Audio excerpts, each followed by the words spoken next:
thing is, until you can erase 3 Februaries, shut up. Burn! Quality over quantity. LeBron has beaten some of the best competition in NBA history. He's the GOAT emoji. I will not cuss. I will not cuss. I will not swear. I will not swear. Where sports is the base, life and fun are the results. This is the Brian Snow Show.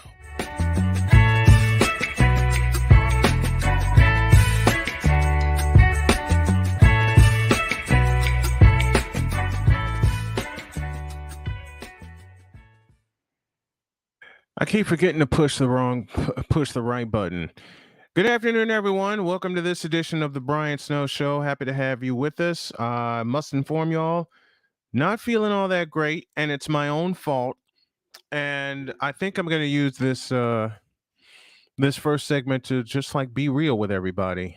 You know, this morning I ordered some breakfast, and that breakfast made me realize I really have to, starting now, change my eating habits and my resting habits. Um, I do have a pinch hitter on the way. I'm just awaiting a confirmation. But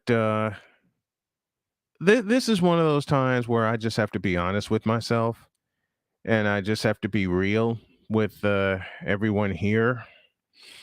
I'll go as long as I can.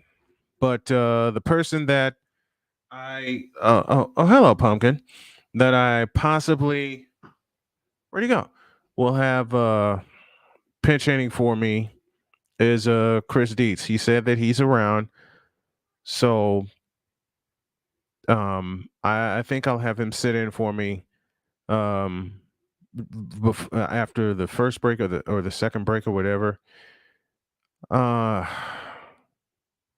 yeah, this is my own fault, and this can't keep happening, and I keep allowing it to happen. And if I'm going to stick around for the duration, then I got to make some changes. And I made some of these changes immediately. I mean, I did it prior to my play-by-play broadcast, and now I got to apply it to my radio shows that I do. Um, I have to have a copious amount of water. I do. That's the first thing, because I talk a lot. The second thing is, and this is the biggest one, I cannot eat during a broadcast, nor can I eat 2 hours prior to a broadcast, because coming off of my cancer surgery, and matter of fact, Dietz is here. Let me welcome him in. What's up, Dietz?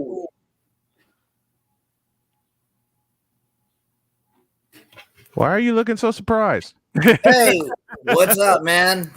What's up, Dietz? I'm just looking at a few of my broadcast rules that I've written down, and these especially apply since my surgery. And this is why I've asked you to pinch hit, because I broke 2 of them, and now it's like really kicking me in the butt right now.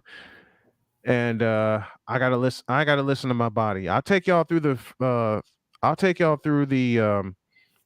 the first segment, but I really started feeling worn down, and I know you go through this a lot. You know, when you're just going at it so much and so hard and so crazy that your body just like shuts down on you.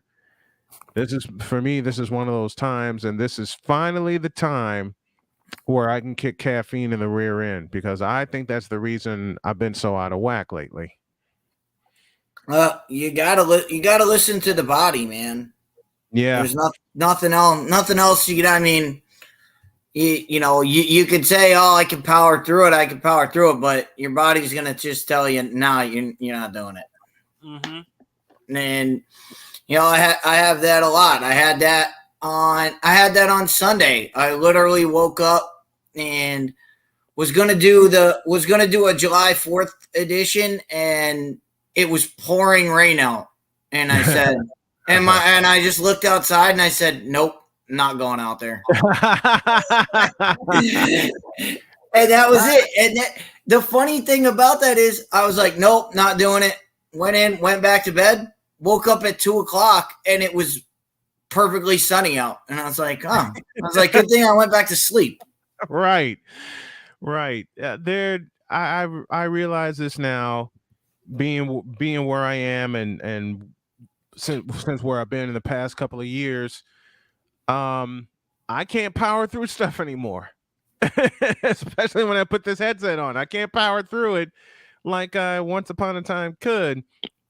And I was going over these rules. I must kick the caffeine habit once and for all, because I had something sitting here next to me, and and before I came on air, I went and poured it out because it's not going to do me any more good. It's not going to do my belly any more good if I keep ingesting this stuff, knowing what it does to me, knowing what it does to my tummy, and knowing what it does to my attitude. Because this morning I've been up since, I'd say, about 5, because I had a horrible time getting back to sleep. With Jody having a bad knee and various other ailments, so I stayed up to make sure that she was okay. And I don't mind putting my work on the back burner, but when she's at work powering through, I'm thinking, okay, I gotta do the same thing. And yet I just got a message from her saying, if you don't think you can do it, don't. Yeah. So my better half is telling me this. If my better half, my beloved Dr. K, is telling me this, and I think I better listen. I'll take y'all as far as I can. And I know Cole sent me the slate of things that we're supposed to talk about, but I think I'm gonna make this entire time until I hand the reins to Deets totally off the board. We'll make sure we get the breaks in and everything. And there's just so much for me to do. And I think I'll get Victor in here too. But you go through a point in time where you have so much to do and such a short time to do it.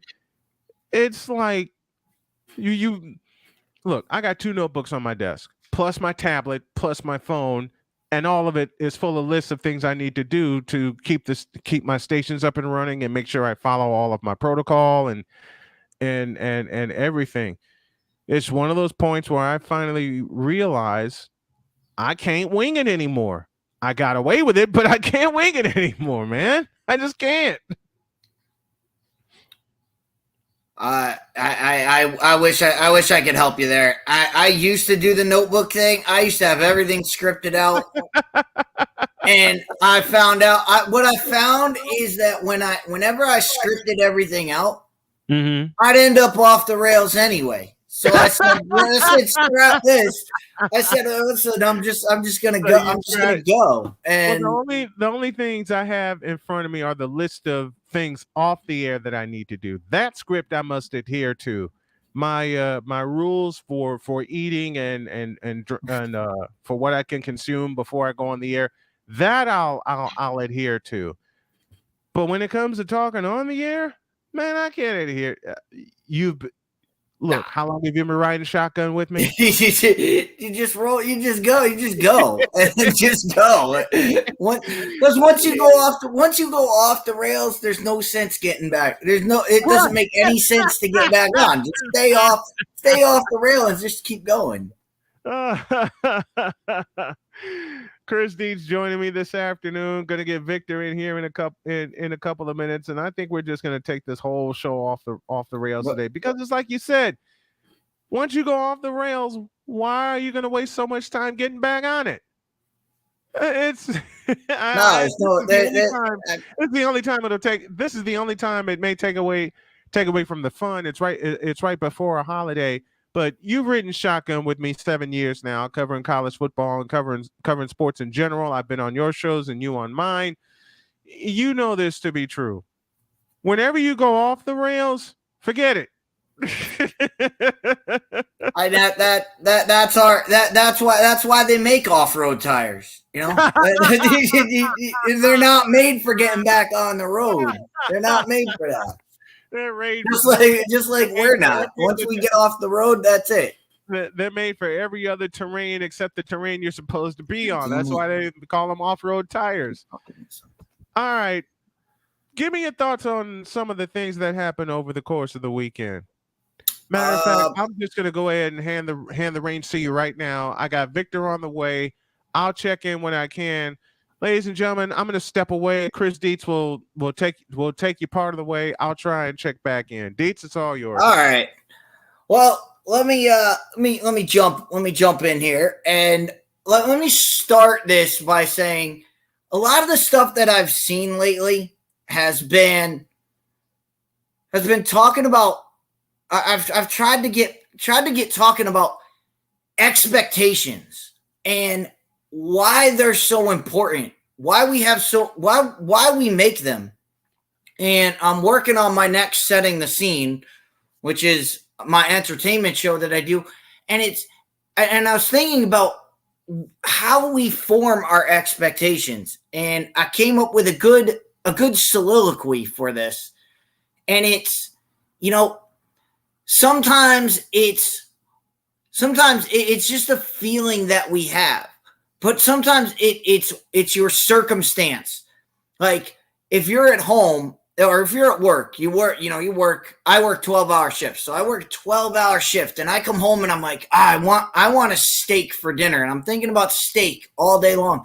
All of a sudden I open up the fridge and there's a Big Mac in there and that's all I have to eat. And people say, oh, how was your dinner last night? Well, I'm going to say, well, it was pretty uneventful. However, if I work, then I go to the bar after, and say I have a few adult beverages, and I come home late at night, and I'm thinking, I don't have any, and I'm thinking, I don't have anything to eat. I'm thinking, man, I really want something to eat, but I open my fridge, and there's that Big Mac sitting there. I'm excited for it because my expectation was that I have nothing and I end up having something. So your expectations are what drive your they're what drive your feelings for everything. Yeah. So that's where I look at stuff, and we put this into sports. We put this into sports where I've seen people say the most wild things about this past football season, about teams that have done this, teams that have done it. And one of them comes from my faithful Cowboys. You get wild expectations. Oh, the Cowboys had a trash season. They won 10 games, played 2 playoff games. Where's the trash in there? We got 2. For me, the expectation I have of my football team is make the playoffs and we'll go from there. Anybody who expects to win this, the only one who can say we expect to do this next year is the Kansas City Chiefs because they won. The expectation should be they win again. That should be their expectation. Every other team out there, well, guess what? Your expectation should be let's improve on last year. Let's get to a point we did last year. I've had to deal with this for the Cowboys.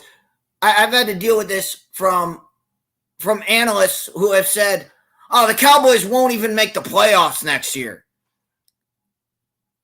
Cowboys made the playoffs. They won a game in the playoffs. And they'll say, oh, they didn't do enough. Wait, you said they weren't going to make it. They made it. They won a game. Yeah, they lost. And yeah, it was an excruciating loss that we easily could have looked at it and easily could have won.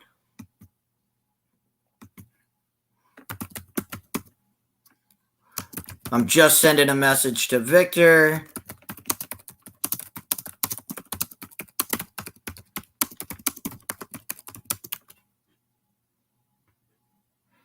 So let me do that. And there we go.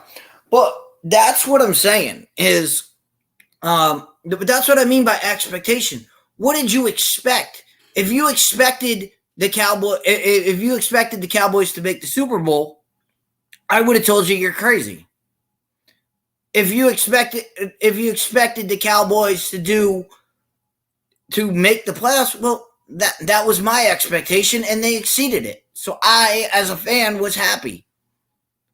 The funny thing is, I've heard people say, "Oh, well, the Giants were an up and coming team. The Giants were up and coming." Cowboys and Giants lost in the same round of the playoffs. Yet one had a trash season. The other one had a great season. Why? Because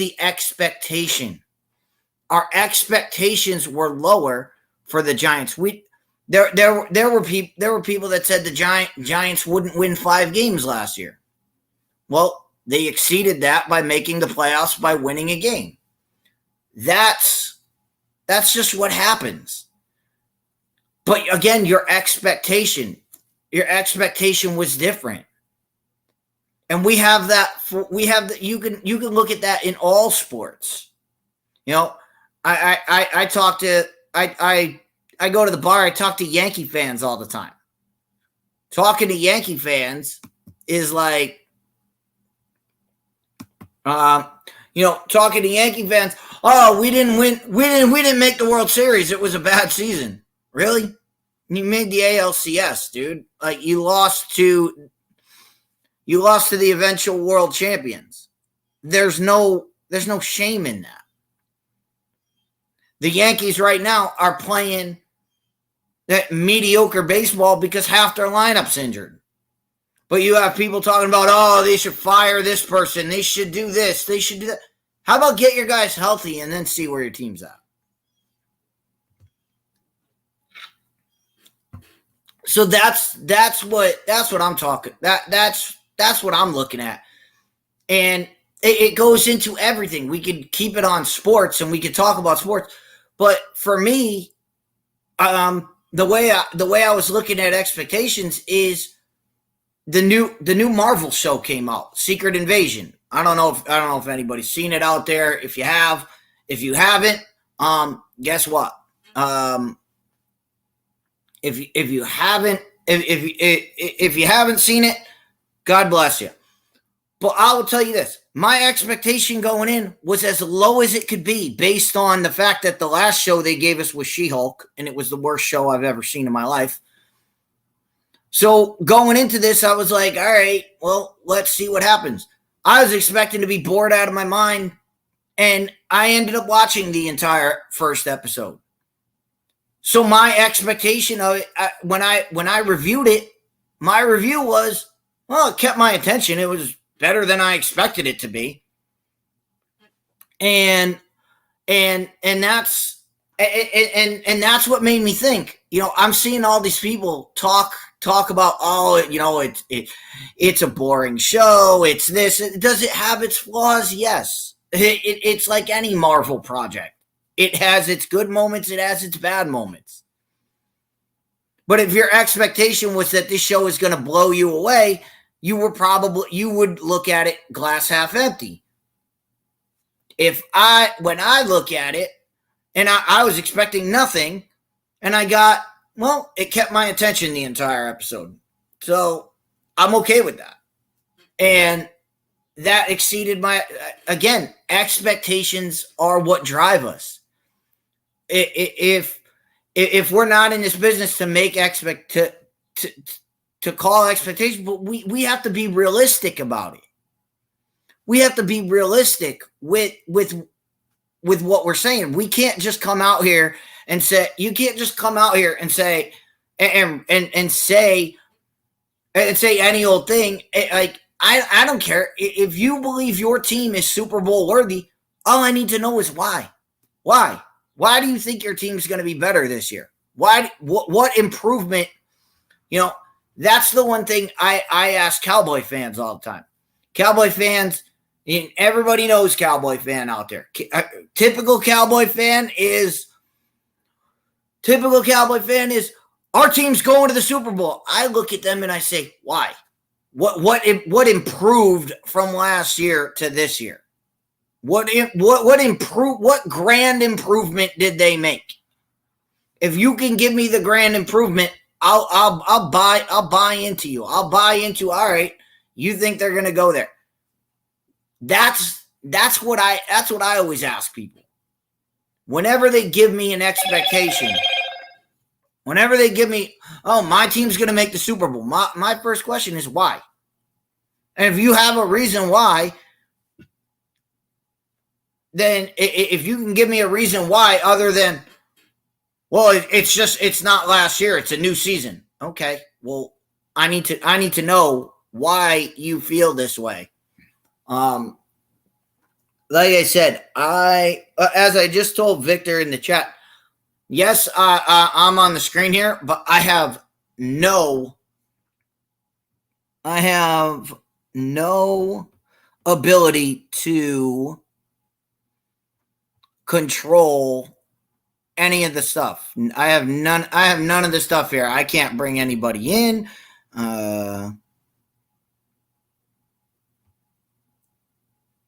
I can't control anything from here, from where I am. I'm in here as a guest, so somebody on the background has got to run everything else. So,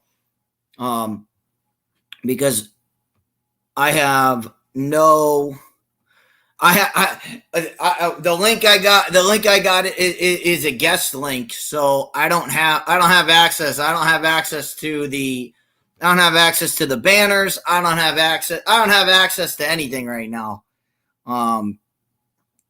As far as where I'm coming in from. So that's what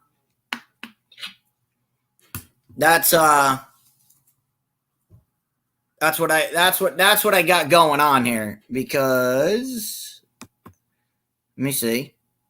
I'm clicking on everything. All I can do is comment. And I can't even comment on the regular chat. All I can do is do this. So all I can do is keep going until somebody tells me not to anymore. But yeah, that's when this thing, what we talk about when we're talking about off season and we're talking about all this stuff. All we can do right now is look at what our team did last year, the moves our team made in the offseason, and and project where that's going to lead us. Now, we all know from watching the NFL that you can guesstimate on a lot of these teams. But there's going to be 2 or 3 teams that come out of nowhere to surprise everybody. And I mentioned one last year, the Giants. The Giants came out of nowhere.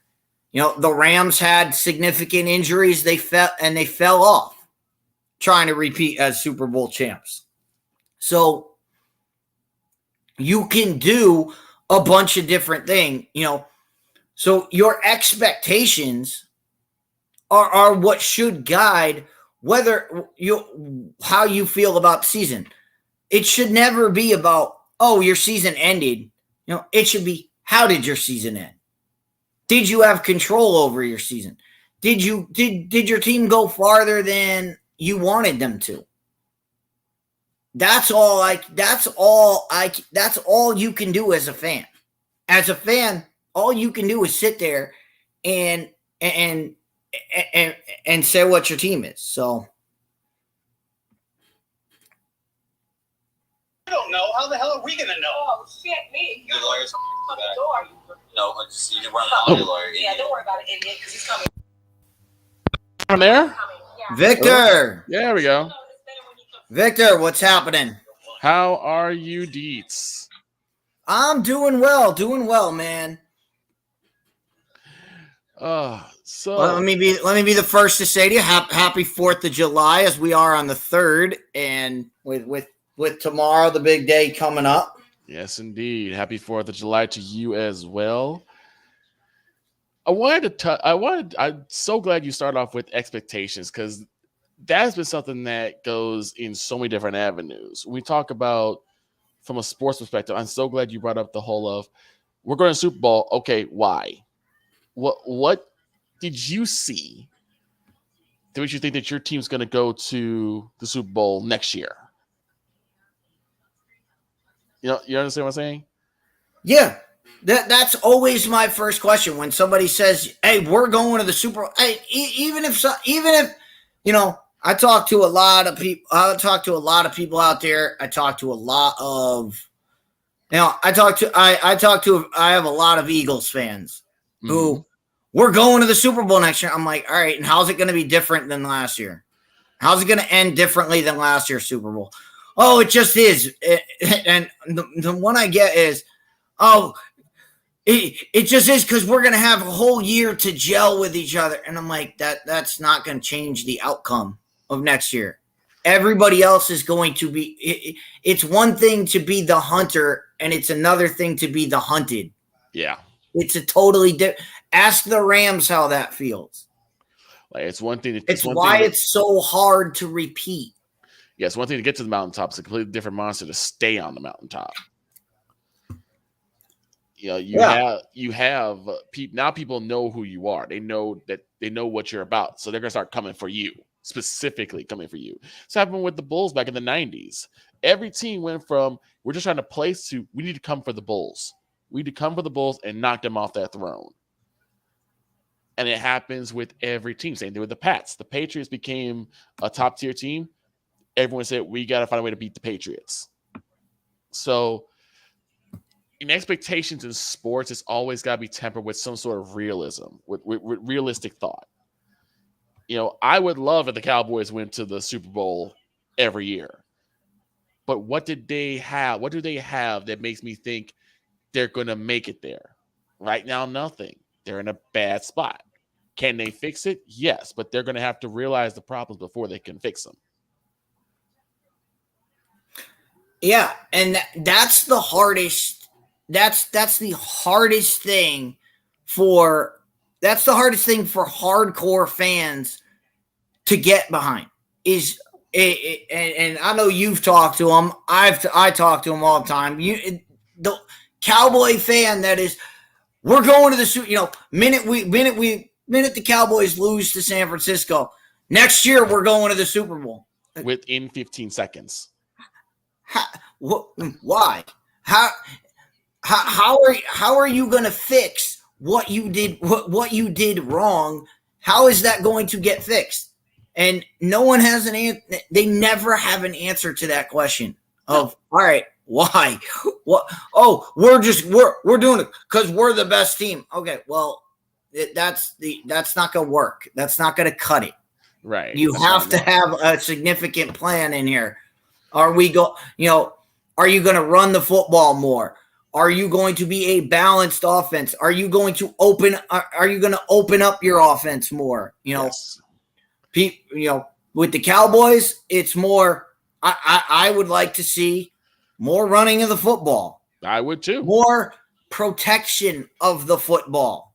I would not like leaving that too. your quarterback out hanging out to dry. I would like that too. See, this is why I said that there are two sets of Cowboys fans right now. The likes of you, myself, BS3, King Doc, and quite a few others that are just a rational Cowboys fan. And then there's the moronic Republic of Cowboys Nation, the group that just thinks that just because we are the Dallas Cowboys, we're automatically slotted to be in the next playoff series or within the Super Bowl. And speaking to them is almost like pulling teeth. It's like you have to sit down and think, what are we going to do differently that will push us in the right direction? Because they had a great year. They had a pretty good year this past year. A better year than most people expected. Yeah, exactly. That's why I always get shocked by this. Oh, Cowboys haven't done whatever they haven't reached a championship game in 30 years. Okay. There's a lot of teams that haven't reached the championship game in 30 years. True. There's a lot of teams that haven't done that. There's a lot of teams that haven't gotten to, like, I was talking to, and this is more pointed to Yankee fans. Yankee fans are complaining about they haven't won a championship in 14 years. I'm like, really? I'm like, my team hasn't won since 1986. So 14 years, join the club, dude. Like, you're just getting the tip of the iceberg right now. It's Yeah, like, you're getting a taste of the couch and you don't like it. yeah, you know, I like also like this. Yes, the Cowboys have not won. Yeah, they haven't won, and there's a lot of teams who haven't won in 30 years. But not every team is calling themselves America's team. The thing is, we have put such a big bullseye on ourselves because we're calling ourselves America's team. We're always putting ourselves in Super Bowl contention. We're basically putting pressure on ourselves and the expectations on ourselves that are right now not reasonable. And that's what's causing us issues. Well, there's a reason. I mean, there's a reason why the Cowboys are called the Cowboys are called America's team because they were given that moniker on, and it was in the 70s when they were playing on Thanksgiving, and that's why they were given the term America's team. Why they're still America's team, whether they winning is not what makes them America's team. What makes them America's team is count the number of primetime games. And I'm not talking about Sunday night games. I'm talking about primetime slots. Like Go Monday look night. at the schedule and look at the primetime slots the Cowboys have, which is 8 o'clock and 4:25 games. Okay. The Cowboys every single season have more primetime games than any other franchise.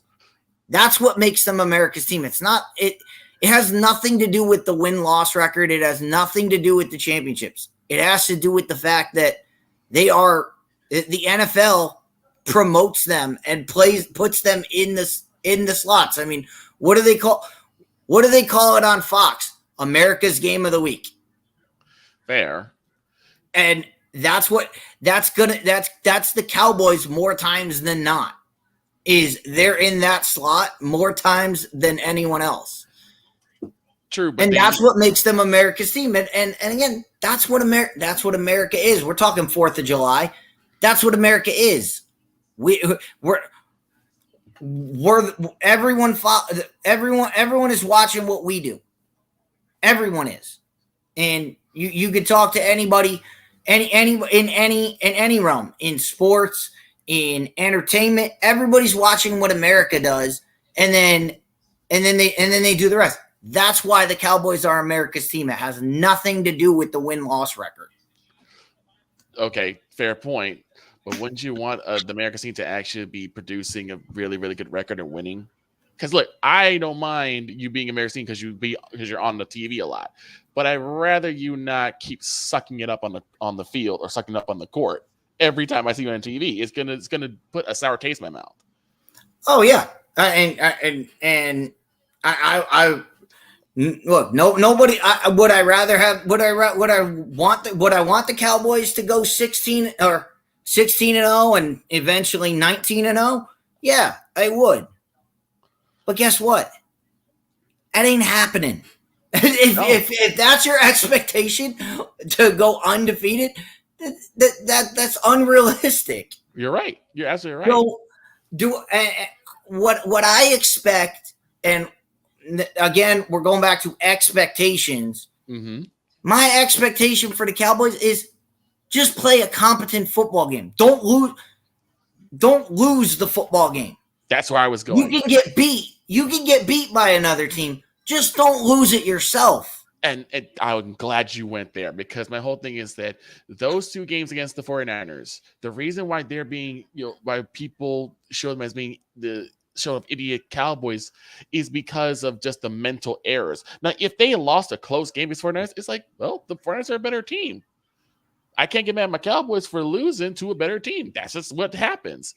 But to forget that the referee has to spot the football, to put your star running back as a center, those are things where you're like,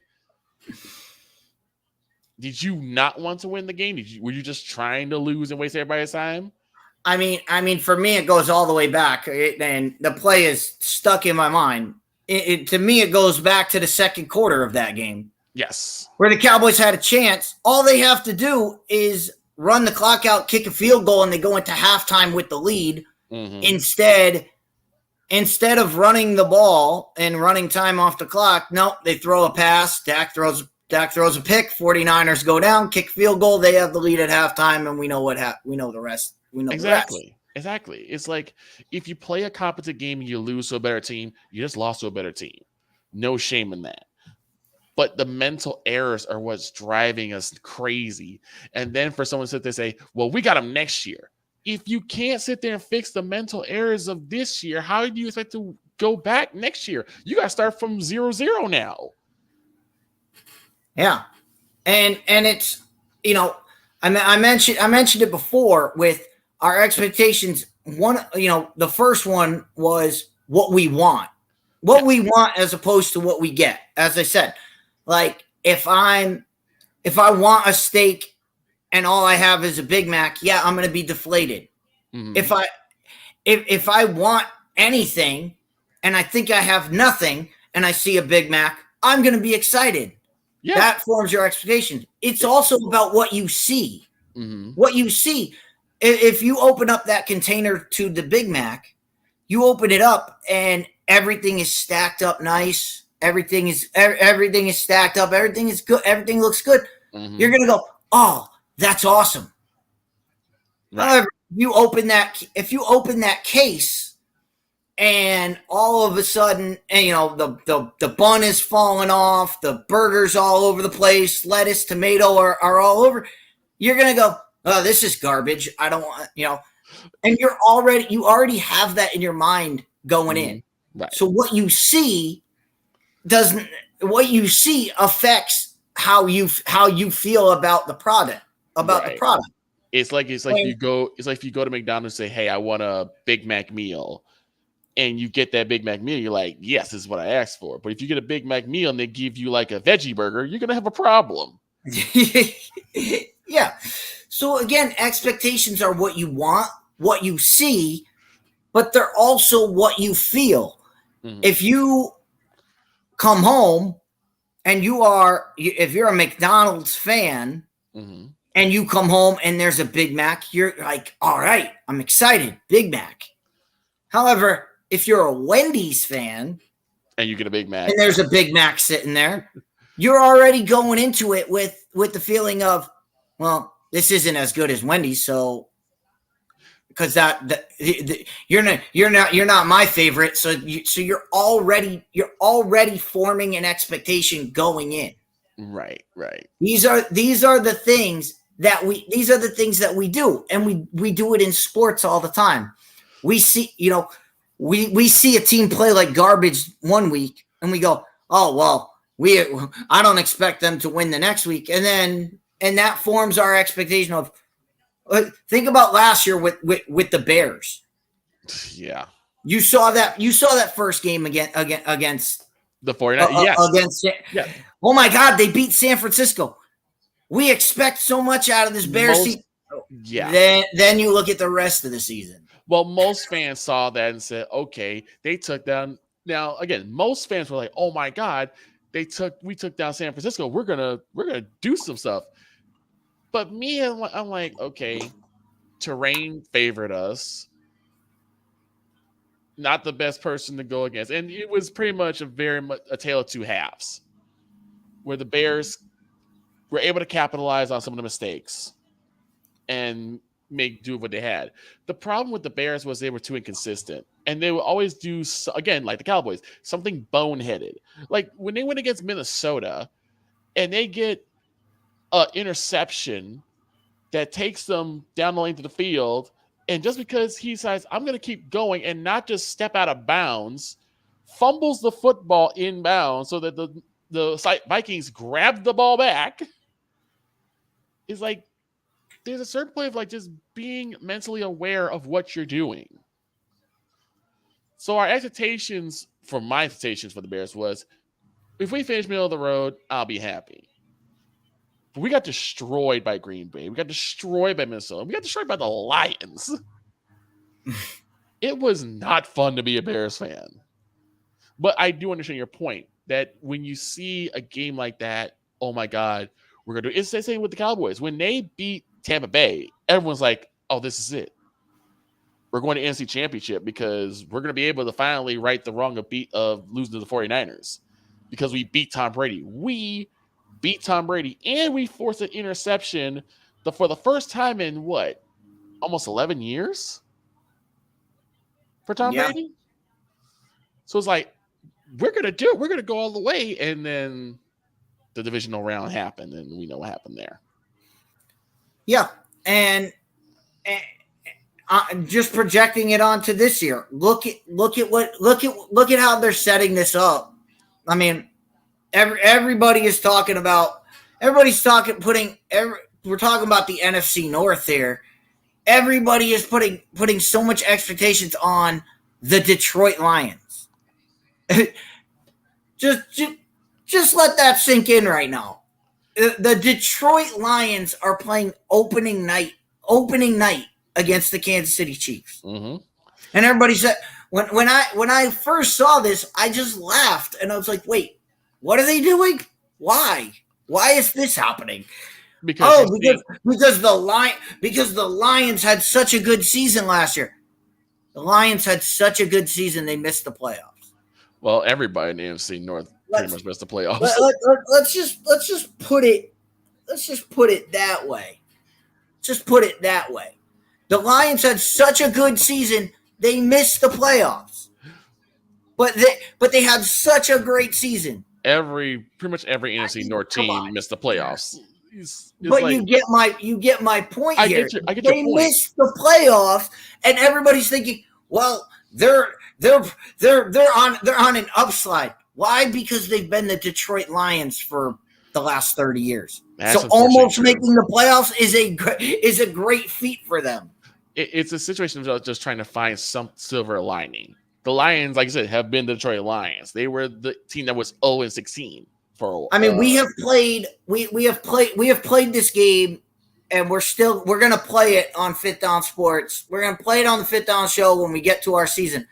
We play the game. We call it Contender, Pretender, and the Detroit Lions. We call it that for a reason. We might have to change it up if the Lions actually start doing stuff. But for right now, it works. I mean, we might change that to the Cleveland Browns or the Houston Texans. Yeah, until we get to that road, we're gonna keep it where it is, and maybe there's a team that's replacing the Detroit Lions as just.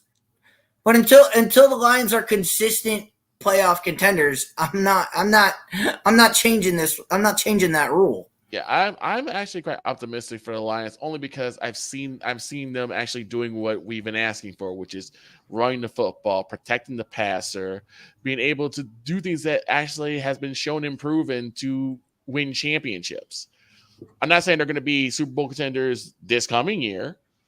It may take them 3 to 5 years, but to see them making an uptick swing, especially now that we're being represented by the Minnesota Vikings, which great, but Kirk Cousins is not what I would see to be an ideal quarterback.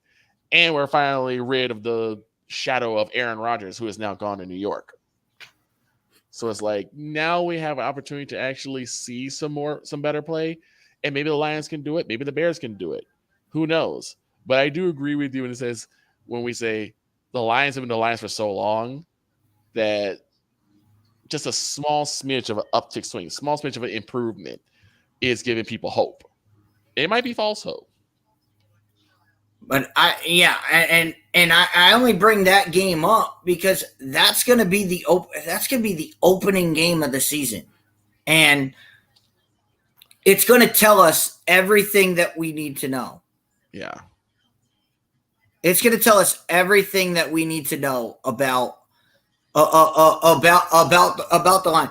If the Lions come out in that game and it's competitive, we'll say, all right, the Lions are competitive. But what happens if it comes out the other way? What if the Chiefs come out and just steamroll them like the Chiefs do to bad football teams? That's not the look the NFL wants to have on opening night. They want to have Chiefs Rams from last year. No, and it's going to be hard. It's going to be hard for them. They want to have Bills Rams from last year, where the Rams come out and it was a good game for the first half, and then the Bills pulled away. Yeah, but they want the NFL does not want it. They don't. You don't want to see Kansas City come out there and roll up like a 42-7 game.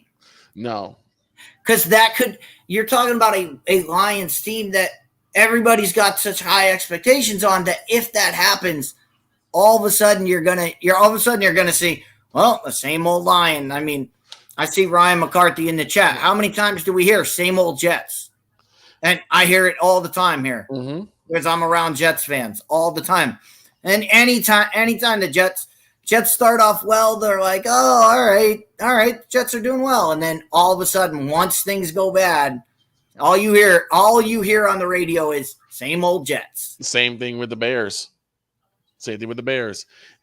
I think when it comes to that, though, I think most people say we're not really expecting the Lions to win against the defending Super Bowl champions.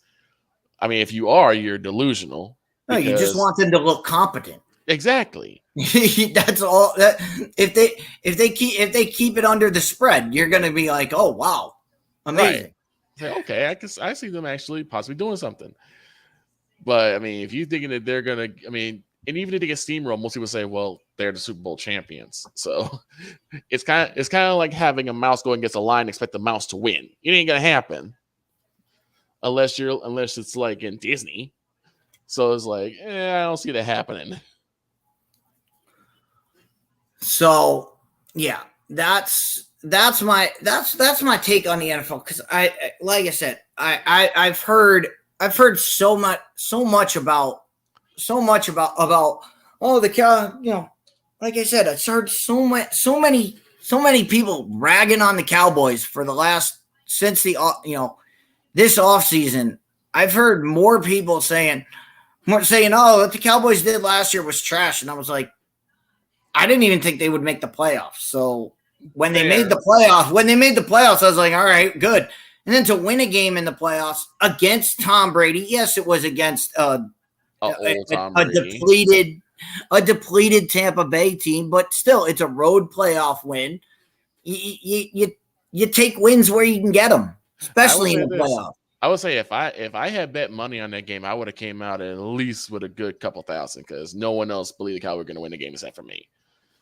The problem, though, is that, again, with our fan base, it's split into two different groups. We have the rational side and we have the moronic side. And the moronic side is just louder. And so people rag on the Cowboys fans because, unfortunately, we make ourselves an easy target. It's the same thing when you have, like, LeBron James fans. You have some regular LeBron James fans who will still be critical of him, but still like him as a player. And then you have the Brown sexuals who are like, he's the greatest thing that ever happened. And if he loses, it's not his fault. It's everyone else's fault. And that's the problem that we see as Cowboys fans is that we can't take responsibility for the stuff that we do. Yeah. Well, all I know about the Cowboys is they better not let me down or I'm going to be in trouble because I will be at game 1 in Giants Stadium. Oh. And I know it's and Ryan McCarthy, I know it's a different name. It's still Giants Stadium. Yes. It's still Giants Stadium. It will always be Giants Stadium to me. I'm never going to call it by its regular name. But this will be my first time ever seeing the Cowboys live. I've seen the Giants play live. But this will be my first time seeing the Cowboys, so it'll be a lot of fun. So that means you're gonna be our war correspondent because you're actually gonna be behind enemy lines. Oh, that's why I'm saying. I go away for an hour, and all I hear is nothing but Cowboy stuff. No, I'm kidding. Oh, we talked about the Lions for a while. I was gonna say, like, you're here, you bring on 2 Cowboys fans. What did you expect? Victor, you keep out of this. No, I'm kidding. We did talk some Lions. We did talk some Bears. No, because we're talking about. I changed my question. Why Bears? Because we're talking about expectations and how we form our expectations and how our expectations form our opinions. So okay. You Our want to listen to expectation, if expectations? we have it, Look at one of the like teams. I look at one of the said, teams I support. Look at one of the teams I support, courtesy of my wife, the Indianapolis Colts. That too. Does that tell you anything? if your expectation is Colts are going to the Super Bowl, we're gonna ask you the question why, and then you're gonna have to tell us why, and then it's whether we believe. This is one of the few times that for at least a second, Chris Dietz has looked at me with a straight face asking the question why, and he knows me too damn well to know I'd run with that. Let's take a break. Let's take a quick break. Right. Thank you. Thank y'all for pinching. I want y'all to stick around. Let me take a few minutes, and when we come back, we're gonna have some more fun. Good Lord. The Monday before a holiday, and this happens. Be back in a little bit on the Brian Snow Show.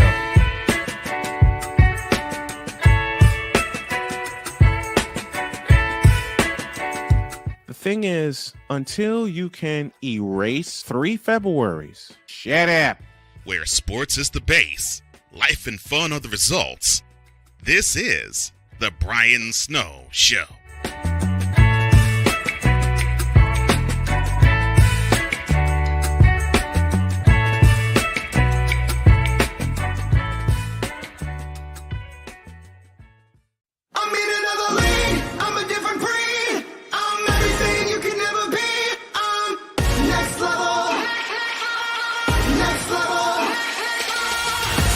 Thursday nights are wrestling night on CSTV. Tune in every Thursday night at 7 p.m. Pacific to see all the amazing Next Level Pro Wrestling stars on Thursday Night Throwdown on CSTVNow.com and the CSTV app on your Roku device. PK Tire Pros, your one-stop on-the-spot auto service headquarters for a complete line of quality tires and auto services. For years, we have provided the Stockton, California area with the latest products and unprecedented services for everything we sell. And for years, our customers have been coming back. Take a look around. If you don't find what you need, visit us in Stockton, California. From the latest and best in tire technology to the services required to keep your vehicle looking good and running great, PK Tire Pros can get you out on the road quickly and at an affordable price. Stop by soon to see why so many people consider PK Tire Pros to be the one-stop shop for all of their tire needs. At PK Tire Pros, our friendly and knowledgeable staff, quick and dependable service professionals, and affordable prices all come together to make driving out on a new set of tires easy. On top of that, we never tire of tires. Stop by and see us, and you'll be glad you did.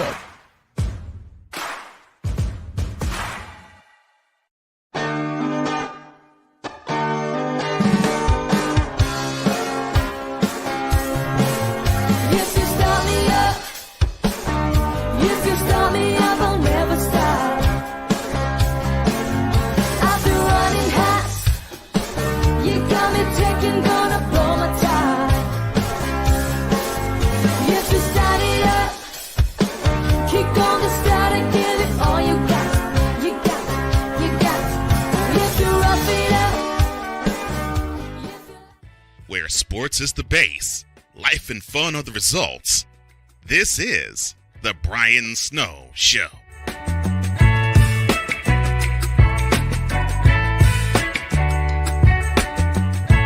Sorry for the late break, folks. Monty didn't agree with me. I had to handle that. I did. But to borrow a favorite line of my buddy Victor's, we welcome you back to the pre-holiday edition of the Brian Snow Show. And I direct this to Dietz, and I also direct this to Victor, and y'all know how much I love Mel Blanc. I leave you alone for a few minutes, and what happens? You end up on the menu. I will say this. If I didn't make Cole Johnson throw up this morning, I probably did this afternoon. I apologize. Why did you make him throw up now? Well, remember when I was talking about Cowboy stuff and he said he almost threw up? Okay, say no more. Yeah, so that probably. Before we get going here, let me just say this. Yes. That Pro Graphics commercial Mm-hmm. is fantastic. Yeah. Well, thank the folks at CSTV that carry Whoever the whoever that singer is, and I know it's a Rolling Stones song, so but whoever's singing it, she does a fantastic job. Yeah. They killed that commercial. That's a fantastic cover. 4 minutes before the hour, joined by Victor Locke and Chris Dietz. I basically had these two pinch hit for me while my body convulsed for about an hour, but I feel better now. I'll be able to take y'all the rest of the way. I'm going to keep them here with me. But okay, we're talking about expectations, and somehow it morphed into football with it being the month of July.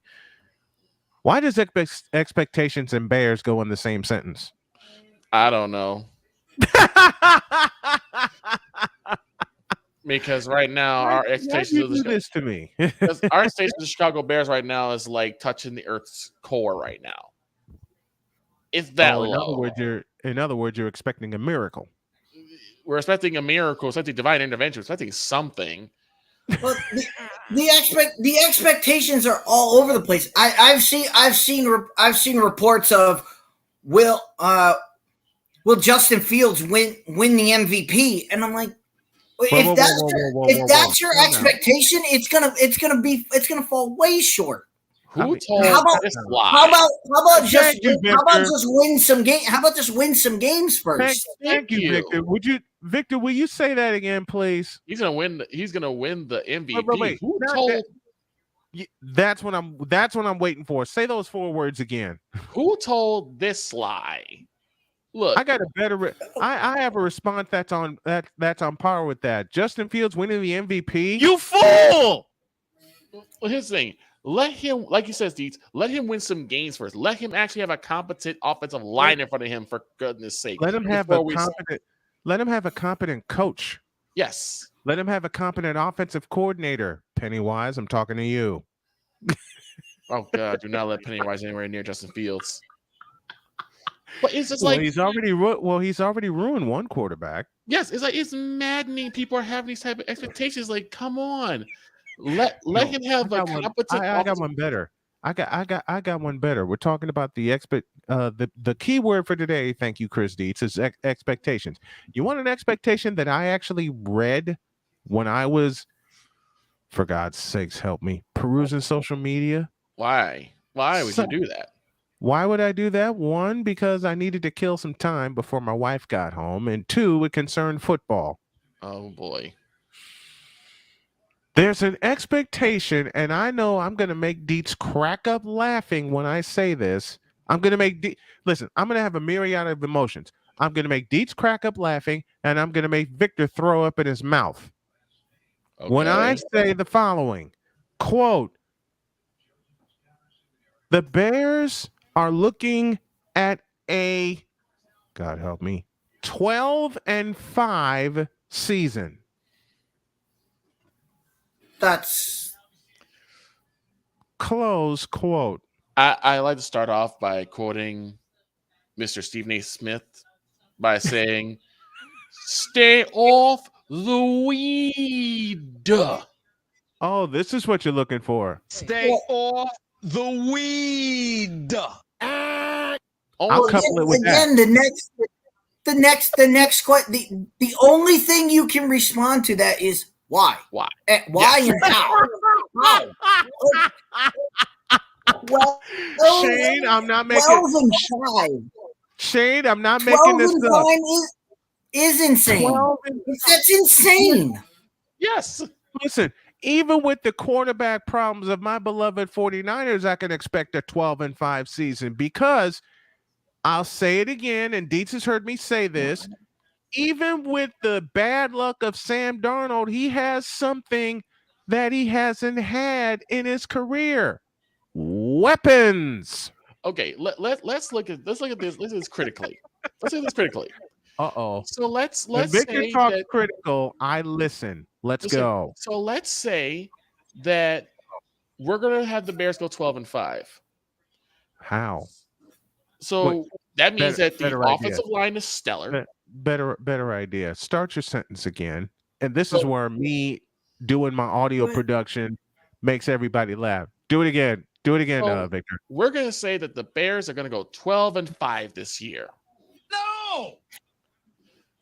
So what you're saying is that the Bears are going to best the Lions, No. prove that they are better than the Packers now that they're minus Aaron Rodgers. No. They're going to take down the Vikings. No. There's definitely some AFC teams that they're going to have to face. They're going to take down the Carolina. No. They have to- No. Obviously, they have to. Obviously, they have to face the AFC West. Yes, I, which means Patrick Mahomes. I haven't looked at. I haven't Justin looked at any. Herbert. I haven't looked at any of the schedules. I couldn't sit here and tell you, an exact record, but I can tell you 12 wins is hard. It's hard to Yes. win 12 games in the NFL. Especially if you're a fledgling offense, which the Bears still are. They're still very The Bears haven't been an offense since 2018, and we're talking a wild card appearance. Yes. I mean, We're the talking Bears, a wild card appearance. they're still dealing with pretty much mannequins up front. Except for a few. Wait. What'd you say, Victor? 300-pound turnstiles? Yes. They got mannequins up front. Yes. Oh, and let's not forget that they gave away the first round pick to the Carolina Panthers so they can have one DJ Moore. So you are putting all your chips on Justin Fields and DJ Moore. DJ Moore. That's not like a formula for 12-5 to me. DJ Moore. It's like, help me understand. How in the blue hell are you going to trust DJ Moore to be something he has never been? A number one receiver. Exactly, a number one option. How do you equate this? DJ Moore And Okay. Justin Fields is only in his second year. third. As he nearly got third year. After Third he year. nearly got killed last year. His first year he got murdered. The last year he was running for his life, so he couldn't get murdered. Okay, It's like, come he on. got killed. Let's take a look at the 12 Bears. and 5? Let's take a I'd look be at the glad- Bears schedule. Okay. Let's take a look at the Bears schedule. Okay. Week 1, September 10th, Okay. at home against Against Green Bay. And that's a 3:20. The times I'm giving are central. Y'all know the Eastern time zone equivalent. This is a 3:25 kickoff at Soldier Field. I'm gonna say the So first one's they gonna be an L. already open. I mean, Jordan Love or no Jordan Love. Yeah. First It's a one's an L for the 4:20 Bears. It's a 4:25 kickoff, 3:25 Central Time, and you face your bitter Look, rival. in look Green at Bay. the love. Look at the love. Look at the love for that. Look at the love of a rivalry right there. There's no reason why. There's no reason that game should be the 4:25 game. It really No, should. you there is climbed in not my- a reason. But you know what? You climbed in my head. There is no You climbed reason in my head. other than it's Green Bay and Chicago, and it's the oldest rivalry in football. Well, not just that. Yeah, It's that's it. Green Bay. Compared to how they started the schedule last year, they faced the eventual NFC West champion in San Francisco and held them to 10 points. Well, it's not And only that, that. part of that, and I'll say it aloud, just like I said it last year. Yeah. Part of that was due to the ineptitude of Trey Lance. It's not only that. No, It's Green Bay with and Chicago. the other half of that was due to the monsoon that they played in. A big ass monsoon. Yeah, it's Green Bay versus It looked, Chicago. it looked, and it it's the looked first like it looked game- like it looked like the game from Necessary Roughness. You know what? Necessary Roughness had nothing on what happened. The at movie Soldier. with Sinbad when they win the game and he goes, he win the game and the coach goes, all right guys, let's get out of the monsoon. Like that, I mean- that's it. That I was mean, how there's that game was nothing- played. That game looked like that game September 11th last year. Necessary Roughness had nothing on what happened September 11th last year in Chicago, Yeah. and that was a noon kickoff, Well, 1 here's the o'clock thing. on the East Here's Coast. the But thing that we're was a not- noon kickoff. Here's the thing that we're not talking about.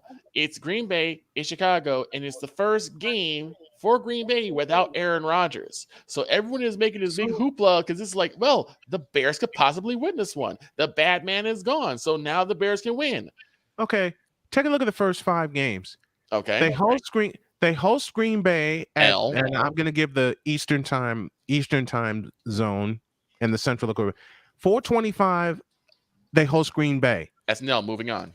That's 1 p.m. Eastern time. A week later on the 17th, they're in Tampa. They may escape. That's a tie. That, and then they may I don't know escape. what Tampa. That's a tie because you're talking about a couple of inept offenses with minus a running back. That and that's quick peripheral vision for me. And then you see the defending world champions that's Nell. at Arrowhead Stadium. That's Nell. And look, I just came from Kansas City and I saw Arrowhead Field. No wonder people go nuts over that joint. That's I gonna be get enough it. for the Bears. The Bears already have an uphill battle. I thought the So Lions they had a host bad Green one. Bay. They host Green Bay. They're at Tampa Bay. They go to Kansas City, and then they host Russell Wilson on October 1st. They'll win. They'll probably win that one because Russell better. Wilson needs a comeback, but I don't think he's going to get one against the Bears. Even with Sean Payton in That's a tow. winnable. That's a winnable. That's a winnable. That's game. a winnable. That's a winnable That's game. definitely a I winnable mean, game. Denver. And then- We'll see. And then Not and just then you Russell, go not to just Sunday- Russell Wilson, but you got Sean. You got Sean Payton over there too. I love But you, what Sean Payton, weapons? I love you, Sean Payton, but Oh, at first glance and first glance only, you hitched yourself to the wrong quarterback. What Then- weapons does Russell have? At And then Washington. after- That's a and then winnable after game. you play- wait a minute. Then after you play Denver on Sunday, 3 days later, you go to Washington to face the Redskins. That's a winnable game too, because I don't really see Washington improving that much by know. that big of a mile.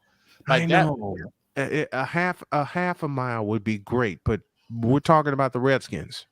right? And Dan yes, the Snyder or Redskins. no Dan Snyder. And yes, the Redskins can win games. Oh, that they're it's supposed on to a lose and they're Thursday? Supposed to win. It's on a Thursday. They play Sunday. They Not play on a Thursday. October- Not on a Thursday. Not on a short. Not on a short leash like that. And remember, last year they played the Redskins. If that at were Soldier Sunday, Field on if a that were Thursday. Sunday to Sunday, I would give the Bears a chance. But that's The Bears have been fairly decent on Thursdays, though. on a But Thursday night, short turnaround. No. No. That's a problem. It's a problem. I'm just saying, like, by record standing, the Bears have been pretty decent on Thursdays. I don't And know they why. See, I was gonna say, looking at that schedule, they could go 4-1 in those games. And it's Deeds, the only you are required not to lie to me. I would say 2-2. Out of those 4 games, I would say 2-2. Kidding. I'm kidding. The way Dietz's eyes perked open when I said you're required not to lie to me. But you're So, right. They could I'm just easily saying. go. They could easily go I bet you they go 4-1. in. I bet you they go into Green Bay. I bet that Green Bay game. I bet Chicago's favored. I bet Chicago's favored going into that game. Yo, they'll be favored. Do I just y'all don't think they're know gonna win the it. bets- Do y'all know the bet slips we're gonna do this season Oh my for that god! game? Listen, Because I already got a line. I already got early lines on that one. I wouldn't be surprised if Bears go into that favorite just because Green Bay's minus Aaron I Rodgers. mean, Yes, you're talking that's about the first game of the Jordan Love era. right? Mhm. And it's at home. It's at home. The Bears will probably be. I don't know. Only problem I see is Green Bay can be a very blitz heavy group. Yeah, They're very blitz I heavy. wouldn't be shocked if it's Bears by 1.5. I wouldn't be shocked I would. if that's what it turns out to be on game day. I wouldn't be shocked. I wouldn't be shocked if they were. Yeah, it's at home, so you get the at home 3-point bonus. Mm-hmm. But what So takes? I would think they would be favored going in there. Tampa Bay.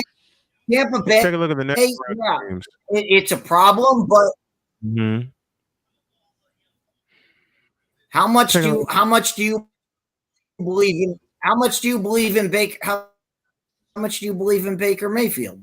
I mean, Baker Mayfield is as up and down a quarterback as there has ever been. He can be really great or he can be really terrible. Wolf. So that's a win. That's not a chalk up a loss right away.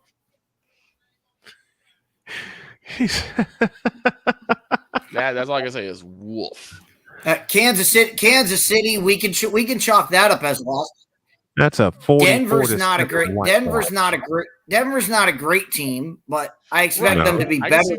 I expect them to be better this year with a healthy Russell Wilson and Sean Payton back there, and an offense that people are going to understand.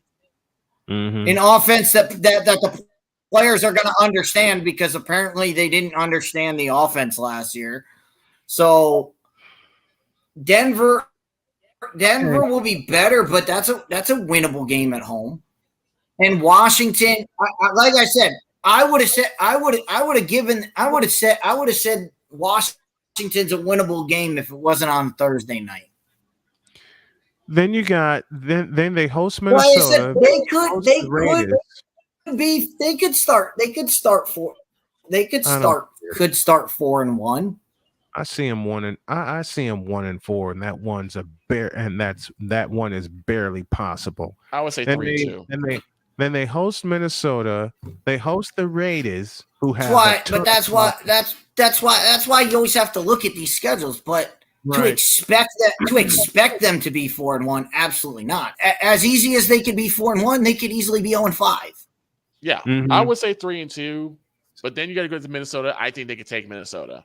That's the first 5 games, 6 through 10. They host Minnesota. They host the Raiders. They go to Los Angeles to play the Chargers. I don't like either of those games. I don't like them either. Like then they go to New Orleans.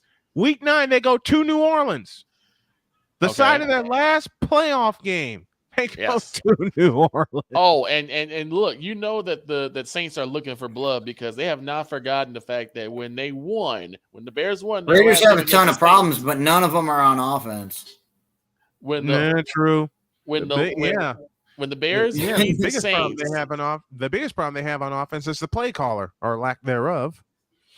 When the Bears beat the Saints, the Bears played "Rock You Like a Hurricane." This is a couple years after Katrina. Mm-hmm. So the Saints are looking for payback. Mm-hmm. Even now, they have not forgotten. Then there's Week 10, another Thursday night game. Here's another quick turnaround. Between weeks 4 and 5, they get a quick turnaround. They host Denver, and then they go to Washington to play the Redskins. 9 and 10, same thing. They host New Orleans at high noon Central Time, and then 3 days later they go to Charlotte to play the Carolina Panthers, a team they traded the number 1 pick to. And here's God! And the league wonders why everyone's getting injured. They don't have time to rest. Thank you. Matter of fact, the Bears don't get a bye until week 13. Oh my God! They get workhorse 10 days off. They get 10 days off, and they face the Lions, and they're going to get run over. Yeah. And then 8 days later, they go to Minnesota, and Kirk Cousins is going to find some finagling way to get a win out of that. Yeah, that's what scares me. Is Kirk Cousins going to find a way to cheat? That's the second time you've done that to me today, Victor. Quit. And the Bears have 2. Why 2 Thursday night? Then They get a bye on week 13. Then they see Detroit once again Mhm. on the 10th. 7 or 8 Yep. days later, and this is a to be determined game. Oh my God, I will call a game right now that could end up in a tie, and that is this game at the Cleveland Browns. No. Why? No. I will throw my hands in the air and give up on the season if the Bears tie or lose to the Cleveland Clowns. No. Well, you got to remember, Victor, the Redskins had a gimme to get in the playoffs, and they lost to the Cleveland Browns. That team didn't deserve to be in the playoffs then, if that's the case. That's terrible. In Then the words of Charles Barkley, that's terrible. 16, they host the Cardinals. 17, they host the Falcons. Well, remember they didn't. Remember the Redskins didn't even know. The Redskins didn't even know they were still in the playoffs. And then 3 hours And later, they got eliminated. to be fair, to be fair, they did start Carson Wentz for no reason. For no reason. And that cost Ron Rivera his job. We better beat Kyler Murray. Good Lord. We I mean, that's the funny. we better beat Kyler Murray. You know what? You know what'd be wild? And I know Victor's gonna sock me in the face for this. What if that game winds up a tie? Against the Cards? Yes. No. No. He said N O. Well, that would mean Why? that would mean Why? a lot of defense. That would mean the Bears are doing a lot of things on offense. There's going to be no defense in that game. A lot of bad things on offense. That and the Browns game, both games you said that are going to be ties. Yeah. They're going to be. There's going to be no defense played. They might as well just do a 7-on-7 drill. Yeah, this is true. That's ridiculous. No, I absolutely refuse. Are you? Wait a minute. Wait, folks. I possibly just called 2 ties, and Victor's response was No. to me. No, it's Who the we full talking one. about here? It's the full one, Snowman. Oh, let me do all 3. No. No.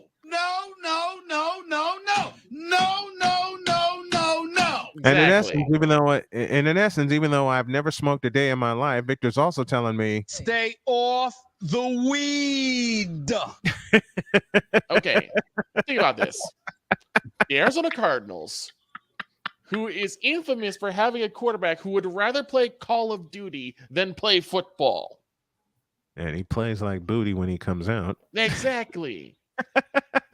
And we have to deal in Cleveland. We got a quarterback in Deshaun Watson. Wait a minute. You didn't say it right. What? Cleveland. And a quarterback in Deshaun Watson who is still having to deal with legal issues. But it's Cleveland. Exactly. That's what I'm saying. There's no way I see the Bears tie for that one. Much What less if they lose? losing. What if they lose to him though? Well, Like I said, These are the then Bears you we're can talking do, then you throw the season. The whole season gets thrown away. The whole season gets thrown away. just stop playing. You just stop playing. All right, you lost to the Cleveland Browns. You should be over. Goodbye. Rock bottom. You forfeit. Rock You forfeit bottom. the rest of this season. So you You mean lost. okay, I'm gonna go ahead and run with this joke that the guys have set up for me. So if you lose to Cleveland at any time this season, you just throw the whole season away. Yep. Right? There are Snowman. You know what I'm gonna say next. There are statement games. Yes. Games where if you win or lose, it sends a statement to the rest of the league of whether you are here to play or you're here to sit down. If this is a statement game for the Bears. If the Bears lose to Cleveland or Arizona, they are forced to sit in the corner like a freshly kicked puppy. So what do you say to the Seattle Seahawks? Because they have to see Arizona twice. Seattle better not lose. They'll get disowned by the rest of the NFC West. Well, they will get disowned. I already made my predictions for the NFC West. I've made my prediction for the NFC West, and people think I'm crazy for saying this, but I already said that the Niners would win that division by 4 games. Mm-hmm. Don't be surprised if they do it again.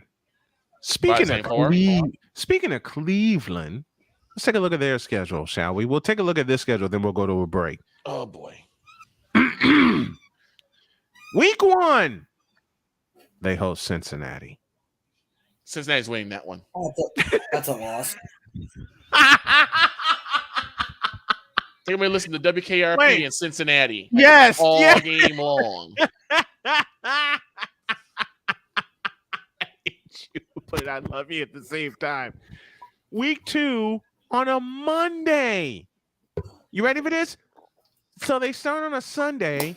Then week 2 on a Monday, they go to Pittsburgh. That's another loss. For one night, the Steel Curtain returns. Because the Steelers have been kind of hit and miss. Mm-hmm. They kind of play with the idea of being contenders, and then they kind of fall back. So how does Urinating Tree react to this?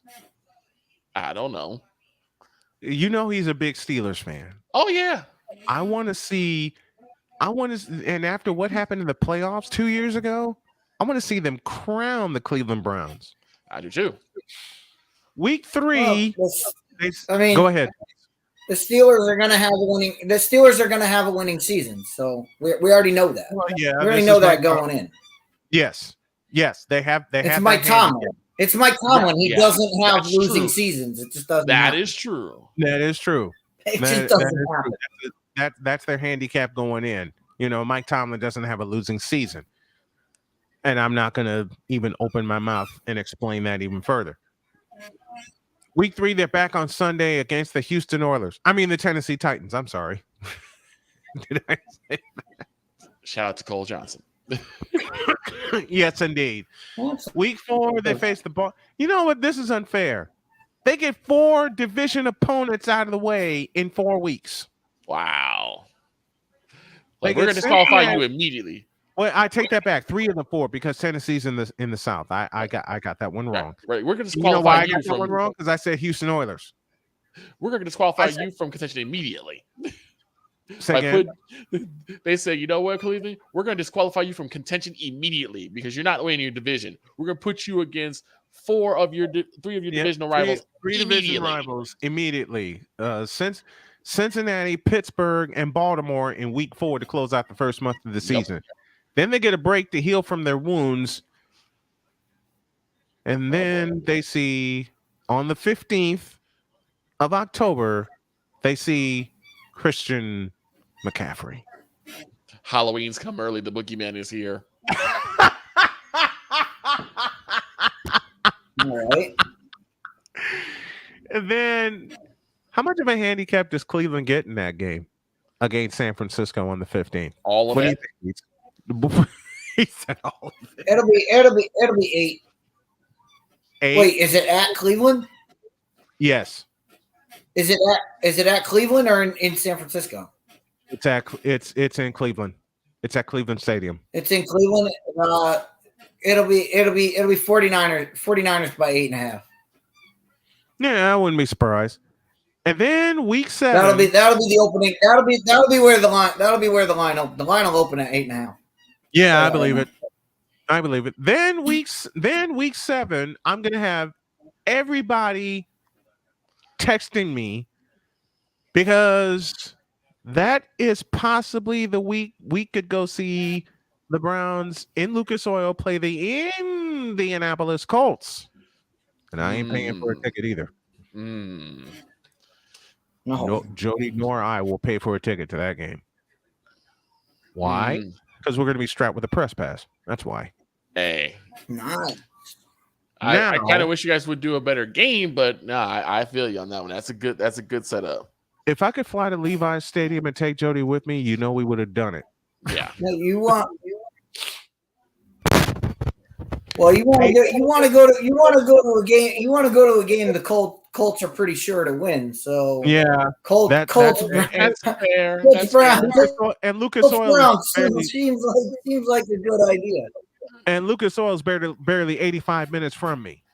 That's true. And it's a beautiful stadium. 'Cause I've There you been go. there. Lucas Oil Stadium is barely 85 minutes from me. And then after that, they go to Seattle. That's an L. That's a tough one. And That's an then, L. and then the game of the year, and I mean this very, very sarcastically, and you'll understand why when I say this. November 5th. You know what, Victor? I retract the 2 predictions I make for ties against the Bears. Okay. They Why? play the Because Texans. the Cleveland Browns in week 9 must host the Arizona Cardinals. Oh wow. So they both play like this is booty on top of booty. There's nothing good here. Is there a line, Deeds? Is there a line in this game at all? Like I said, I haven't looked at any schedules yet, but I can tell you right now that game will be Arizona. Right now, as long as things stay the same, it would be Arizona by 2.5. I'd be surprised if there's a sellout for that game. It won't be. It's in Cleveland. It's in Cleveland. It'll sell out. I'm glad I live towards The Cincinnati. dog pound rally. The one thing Cleveland fans do well is they rally around their garbage. This is true. Yeah. The Cavs fill up the arena, and the Browns fill up there. The Indians, that's a different story. But I was going to say, explain the Cleveland Indians. You beat me because to it. Deeds. They don't care about. Nobody cares about the Indians. You beat me to it, Deeds. I was going to say, explain the The only Cleveland one Indians. the only one who cares about the Cleveland Indians is Charlie Sheen, and he doesn't even care about them. No, not Yeah. after. Maybe Tom Berenger. Not after they made their money from that. 10, 11, and weeks 10, 11, and 12 at Baltimore, host Pittsburgh, and they're in Denver. LL and possible dub. The title of the show is Expectations. Week 13, they're at the Rams. Week 14, they host Trevor Lawrence. Do I need to say any more? They host the Jaguars. Okay. L. 15, the to be determined time against the Bears, date and time. Christmas Eve, they're in Houston. Week after, wait a minute. Wow, they put that game on Christmas. They put that. Who is doing Christmas the Eve. NFL schedule? A troll. What Eve. a horrible job. I'm looking at this. I'm looking at this troll. right now. This is a troll job if I ever saw one. Christmas Eve, the Browns go to Houston to play the Houston Texans. This is a Who troll wrote job. That's a troll Who job. wrote this? Christmas. That's Let's just say this. No, it's not the Browns. It's not the Browns go to Houston. Christmas Eve, Deshaun Watson is going to be playing in Houston. Wow. What? That's insanity. What are we doing? You know what they were trying. You know what they were trying to do with this. You know what they were trying to do with this. They were We all trying did. to bury this because Christmas Eve, who's gonna care about Browns, Texans? Who's gonna care about any of that?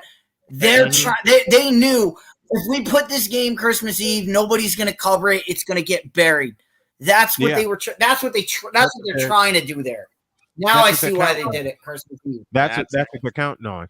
And then they're trying to really bury Cleveland because they play Houston on Christmas Eve in Texas.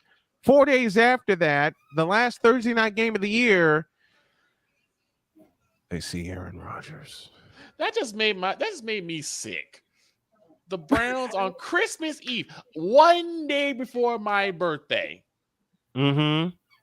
They go to Houston. And then 4 days later, they see the New York Jets. Oh man. Oh no. And that's an 8:15 Eastern time kickoff. 8:15. That's bad medicine right there. Well, yeah, That is because it's bad Thursday night. medicine. And then 10 days after that, they face the Cincinnati Bengals.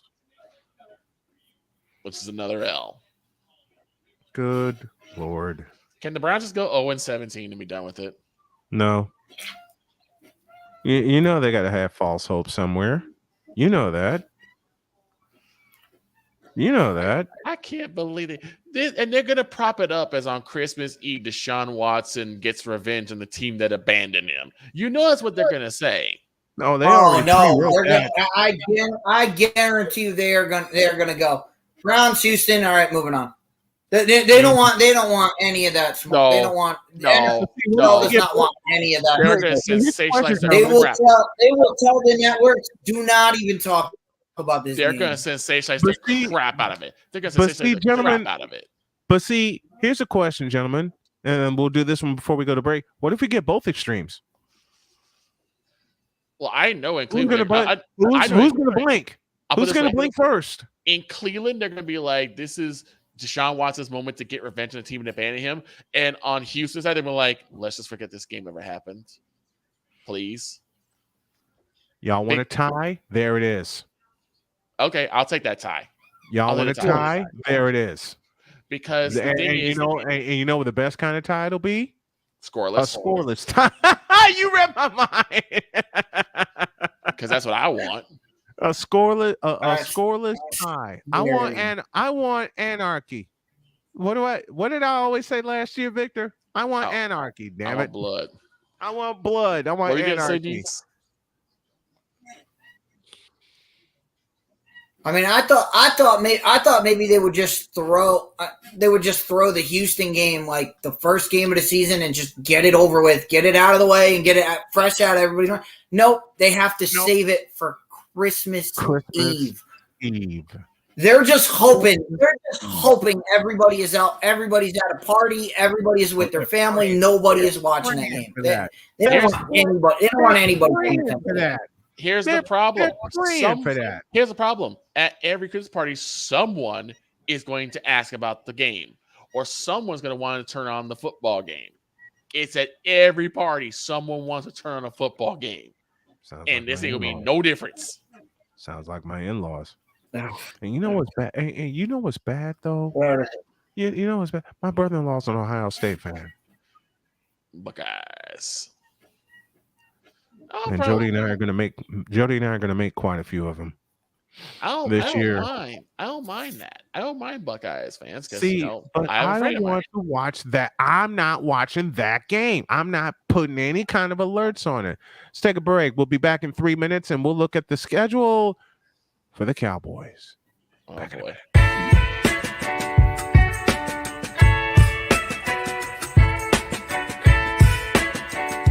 The thing is, until you can erase 3 Februaries, shut up.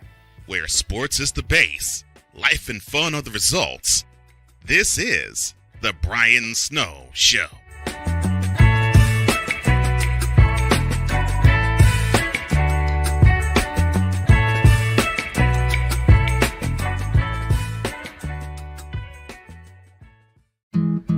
Where did the time go?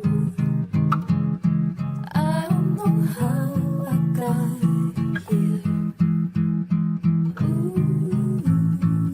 You've done the hard part. You quit smoking.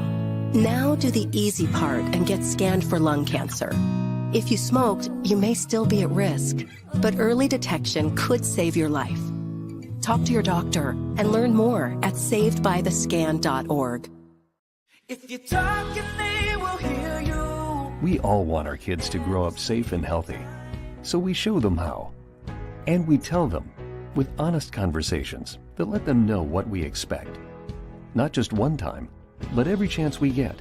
That's especially important when it comes to alcohol and other drugs. Kids not only need to know the dangers and how to avoid them, they need to hear it often from you. And when it comes to pain medications, opioids, they need to know that they should never be taken without a prescription and never shared with friends or family. It's dangerous and illegal. So talk with your kids and guide them through the challenges of growing up safe and healthy. Because when you talk, they hear you. For more information about talking with your kids about underage use of alcohol and other drugs, visit underagedrinking.samhsa.gov. So talk back here. You can do it if you try.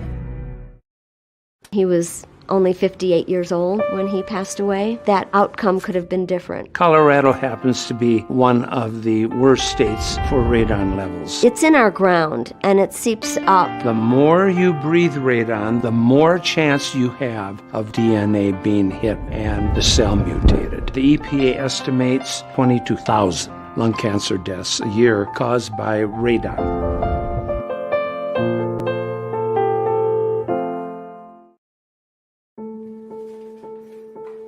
We all make choices. When it comes to alcohol, kids make choices whether to drink or not. Bye, Dad. Bye-bye. Remember, I'm going to Alex's party tonight and sleeping over. You have fun. Hey, have a seat for a second. Remind me about that party again? Alex is just... And adults make choices whether to talk about it. That's true of parents and every other trusted adult in a kid's life. Kids want to know our expectations when it comes to alcohol and other drugs. They want guidance and honest answers to their questions. And it makes a difference when the message is consistent and part of everyday conversations. So talk with your kids and help lead them on a positive path. Because when you talk, they hear you. For more information about talking with your kids about underage use of alcohol and other drugs, visit underagedrinking.samhsa.gov. Where sports is the base, life and fun are the results. This is The Brian Snow Show.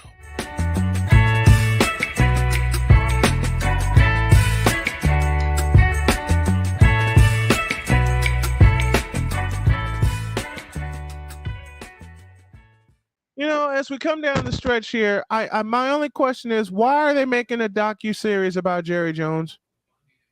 Your guess is good. Why are you asking us? I like to answer that too. I do want to point out something. Before we continue, though. That PSA at the end is great and all, but see, you and I, we didn't need that. Why? Because our parents let us know immediately. You get peer pressure to drink underage or do drugs underage. Guess what? You get taking this your ass. Yeah, you getting the butt whooping alone. They're not gonna get the butt whooping with you. You getting a foot put in your ass. My mom let me know. My parents roll. My mom let me know if you go out acting a fool and drinking and doing drugs, the belt's waiting for you when you get home. Hey, I made sure Lucifer didn't touch my ass when I went to a party like that because I only stayed. I can honestly say at parties like that growing up, I only stayed a maximum of an hour because I knew what was going on. I stayed about 2, but even then, it's like I let people know, hey, I'm Right. going. I want to watch sports. I'm out of here. Right. Okay. You know, say Speaking what you want. Say what you want about Jerry. The reason there's a thing on Jerry is because Jerry runs the NFL. There is no doubt about that. Look at the last 3 stadiums that have been built. No, LA, Jerry had a huge hand in it. Las Vegas, Jerry had a huge hand in designing it and getting the funds for it. The NFL runs through Jerry. They can't be What Jerry an owner of a football team then? Can he be a contract instead of an owner of a football team? Because he's clearly better at making stadiums than making football championship teams. He's always been better at that. But that's Jerry. And Jerry's the most exciting owner you can have. That's why they're doing a documentary on him. I'm not sure if I use exciting as an adjective for Jerry. Let's take a look at the Cowboys schedule. Exciting is not. It doesn't mean It means good and bad. Yes. And he has the extreme of both. I was gonna say embarrassing, but okay. Let's take a look at the Cowboys schedule. Well, we can look at the Cowboys schedule, but as I told Victor, the Cowboys are winning week 1. What's week? Who's week 1? Giants. Week one is in New York, and guess who will be in attendance? I mean, This guy. if you can summon the ever living, I will be there. I will be there live. So Hey. you're saying They the better Cowboys they are gonna better win? win. Wait a minute. They So you're better saying win. the Cowboys? You're saying the Cowboys have got this one in the bag in Meadowlands, right? Yes, because I will be there. Deets, if you Now if a you selection I from the will. one. I will be at Giant. I will be at Giant Stadium Sunday night. And now a selection from the Wonder Bread Choir entitled "Stop Tripping."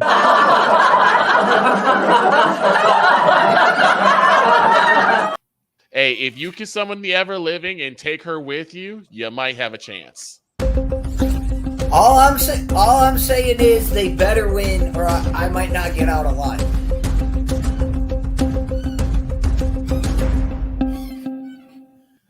Accordingly, We now pause for a bit of breaking news. Chris Dietz won't make it out of Dallas alive, out of New Jersey alive after week 1.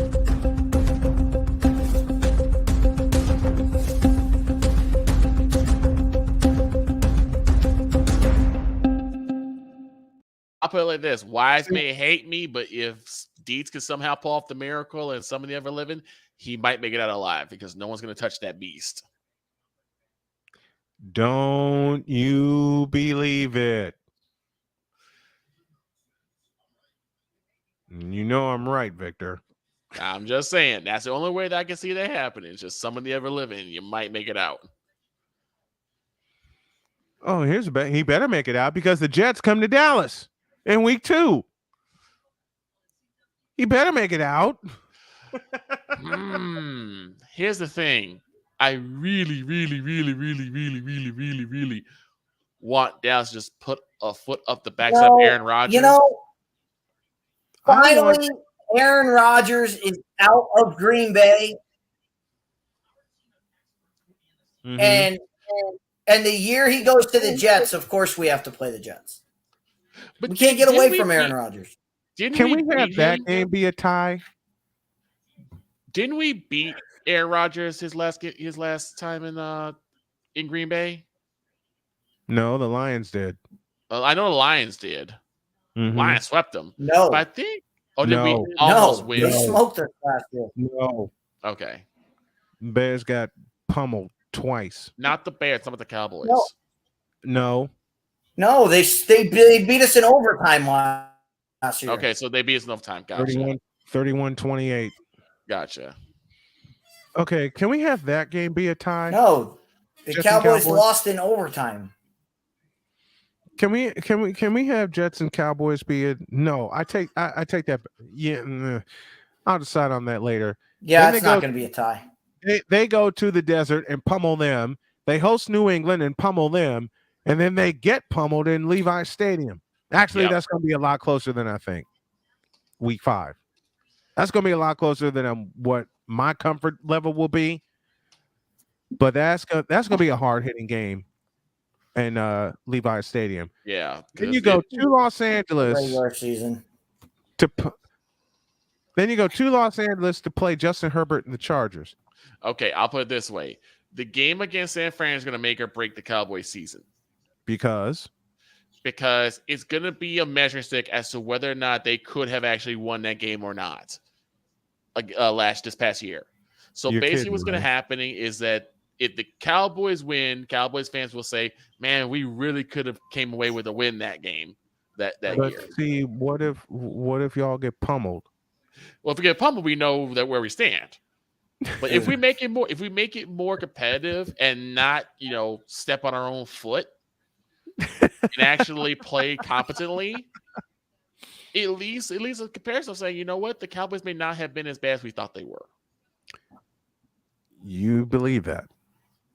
I said most Cowboys fans believe it. I said I was. but it can happen. I'm just saying, That's like, fair. because That's as I fair. said to these earlier, if it was a competitive game and it was a knowledgeable game, most people say, well, the better team won. Can't really get mad at the Cowboys for losing because the better team won. But Victor, I bonehead have a decisions is not question in help. response. I have a question in response to that. Okay. Why the you lying? Why you always lying? Lord have mercy. Lord have mercy.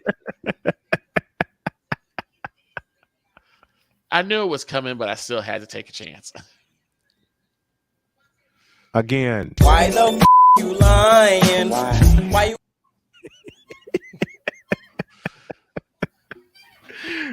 But I still do think that this could make or break this season because it is the third time that they face each other.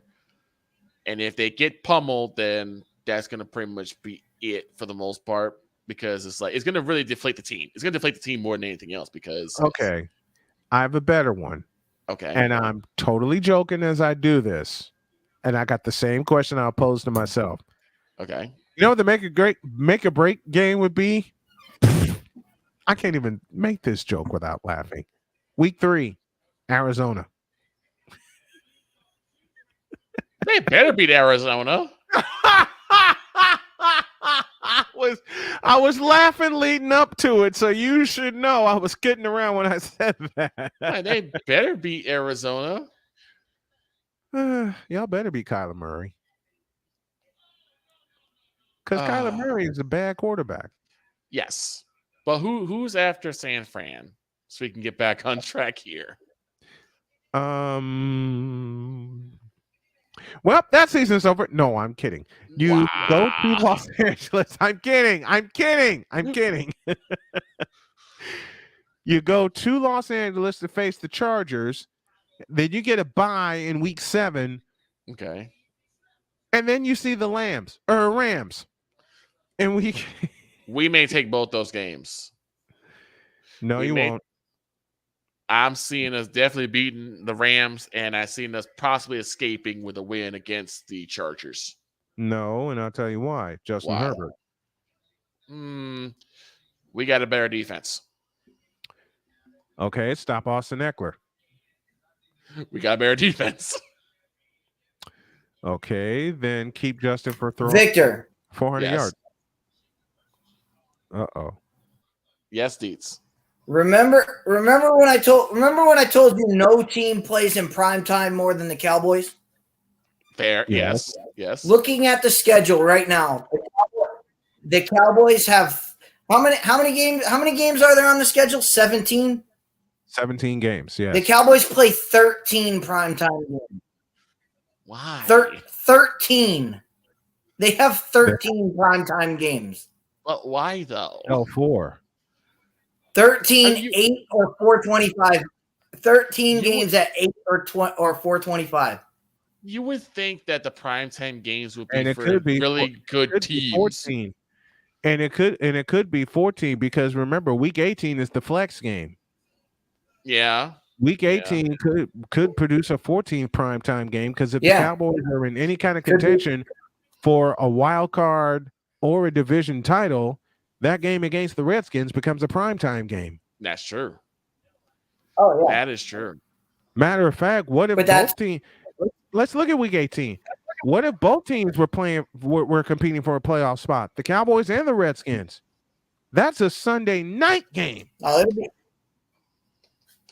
I mean, that could. They'll move that to the final game of the night. Yep, that'll be the final game of the night with the division title hanging in the balance. They'll do the same thing that they did, kind of did, with Tennessee and Jacksonville being flexed to Saturday night, although that should have been Sunday because we talked about it, and then Detroit and Green Bay being flexed to a night game. So what if not only if the Cowboys are playing for a playoff spot, but the Redskins as well, then that's the final Sunday night game of the season. Mm-hmm. That's the final Sunday night game. But I'm just saying that's 14 of a possible 14 out of 17 games in the prime time slot. In the prime time slot. I still maintain the question of why. That's why the Cowboy. That's why whenever somebody says, "Oh, the Cowboys aren't America's team anymore," I have to laugh at them and be like, "Well, the NFL is telling you differently." NFL is lying. The NFL is telling you differently because they are putting them on prime time every single week to see us get beat. Yeah, to see us get embarrassed. That's dirty. What they do. It's crazy. It's crazy. I'm looking at the 49ers schedule now, and they want to try to bury us early because we go to Pittsburgh to play them, and then we go to Los Angeles to play the Rams. And Pittsburgh's a 1:00 game, just like last year against the Bears. And then we see our first NFC West opponent, and this time it ain't Seattle, it's the Rams. And we're gonna pummel them. Yep. We're gonna beat the hell out of the Rams. We're gonna beat the hell out of the Rams. Are there any trap games for the Cowboys this coming year? All of them. Oh yeah, Rams in between Rams at home in between Chargers and Eagles. Yep. Panthers in between on the Giants road and in Redskins. between Giants and Redskins. Philadelphia at home in between Seattle, possible playoff opponent, and then go to Buffalo to face the Bills. Christmas Eve in Miami, but that's dependent on how Miami performs. Yeah. That's dependent on how Miami performs. And then the last game of the year with the scenario that I outlined. What if both teams are playing for a playoff berth? So Cowboys at Redskins becomes a de facto playoff game. Oh, that's going to be terrible. Why? Did you remember what happened the last time the Cowboys faced the Redskins at the end of the season? 26-6. Exactly. Meanwhile, the only challenge, this is me with my bravado getting in the way, and I know there are at least 8 trap games for San Francisco, including week 1 at Pittsburgh. But honestly, the only trap game I see, and I don't even call the Monday night game at Minnesota a trap game because we're going to beat the hell out of Kirk Cousins. The only trap game I see is when we host Seattle, because that's coming off of a heavyweight fight, and that game is coming off of a heavyweight fight in Philadelphia. Right. That's coming off of a heavyweight fight in Philadelphia. So we see Seattle 2 out of 3 times. We go to Seattle in week 12. Week 13, we travel east to Philadelphia to face the Eagles, and that's going to be a heavyweight fight. And then week 14, we host Seattle. And then 15, we go to Arizona. So by week 15, just like this past year, the Niners could all but lock up the NFC West. But again, this is fully contingent on how they start the season, how their offense is, what the quarterback position is like. There are a lot of contingencies that are in play for San Francisco, just like with Dallas, just like with the Bears, and just like with any other potential playoff team. And I'm labeling Washington as a potential playoff team. Well, like Dietz said in the very beginning, this is all based on our expectations.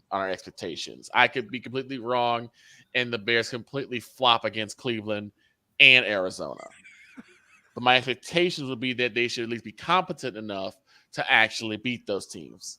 But again, those are my expectations. Then I got a 4-word question for you. What if they don't? What if they lose? Mm-hmm. Well, like I said, what if they lose to? What if they season lose? Over. What if they not only lose to Cleveland, but they lose to Arizona? So they lose to both. Here's the thing. If it comes out that they've won against teams that they're supposed to lose to, then as long as the record says that they're still in a winning position, it's like, all right, well, anyone can submit a banana appeal. But if you lose to both of them, that's a problem, because you are basically given 2 gimme games. You're given 2 gimme games. Any game against Houston, but y'all Arizona, don't have or an Cleveland. offense. But y'all don't have an offense. That's true. Our defense should be able to do compete. something. But you don't have any offensive competency to compete. That's the bad part. That's what. But every Bears fan is like, let me dream for just a little bit. Except you, because you actually know better. Well, everybody's got a dream till opening day. That's true. That's very true. Everybody's got a dream Damn until the Cubs. ball gets kicked off on opening day. And Even the damn Cubs. We're not cussing on this show, sir. What they say? Cubs. That's a 4-letter word. But yeah, but it's a 4-letter word. That's a team. We are getting close. We are getting close here, Snowman. I do have to say something that I said while you were out when I hosted the show. Yes. I did say this. I don't know if you heard it, but I know our plans for Saturdays in college football. Unfortunately, we'll have to start week 2 because I have a wedding that weekend. So you're gonna make me fly solo for week 0 and week 1? That Saturday, week 1. They're actually starting week 1. I don't even think they have. Well, they don't have a week 0 this year. I know week one for college football is Labor Day weekend. True. And unfortunately, I have a wedding that Sunday, so my Saturday will be spent making sure the groom gets to the wedding on Sunday. So, my job is to make sure he gets. My job is to make sure he gets there. And Dietz is taking his duty seriously. So college football will be pretty much secondary on the list. It'll be on wherever we are.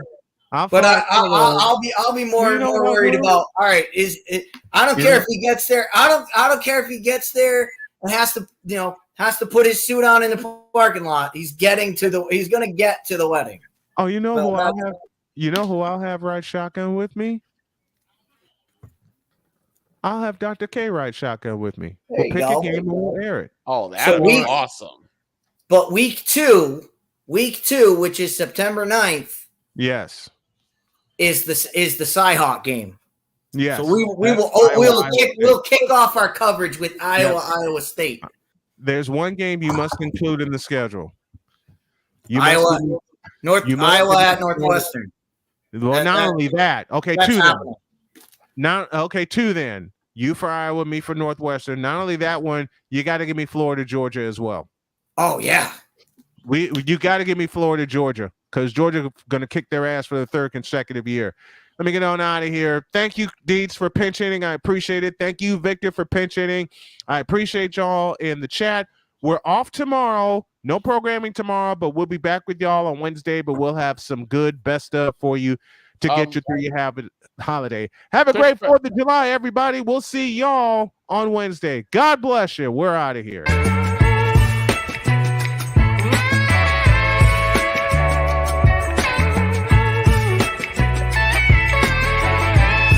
Thank you for tuning in to The Brian Snow Show, where sports is the base, life and fun are the results.